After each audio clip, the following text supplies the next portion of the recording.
అనవసరంగా పవన్ కళ్యాణ్ గారిని మన కవితక్క లాగింది. ఇడుపు కాగితం అంటే ఏంటో అని పవన్ కళ్యాణ్ అడిగితే తెలుస్తుంది అనేసి అడిగింది. లాగిందంటే దాన్ని కూడా నేను తెలంగాణ ఆంధ్ర అనుకుంటా, దాన్ని కూడా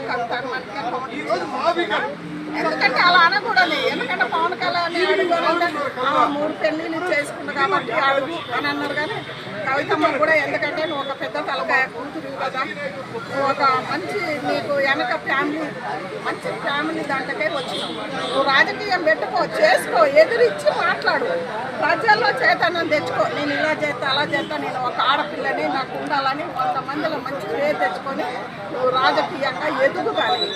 ఇలాంటి మాటలతోటి ఎట్లా ఎదుగుతావు? ఒక్క మాట చెప్పాలంటే ఎదగరు కదా, మంచి మాటలతోటి ఎదగాలి.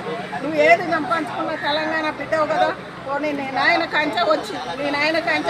నీ నాయన వల్ల కూడా కొంతమంది అరే అభిమానం ఉంది, ఓట్లు వేస్తారు. కానీ మంచి మాటలు రాజకీయము దొంగ దెబ్బలు కొట్టి ఏదో లేనిపోని మాటలు అంటే ఎదుగుతారా?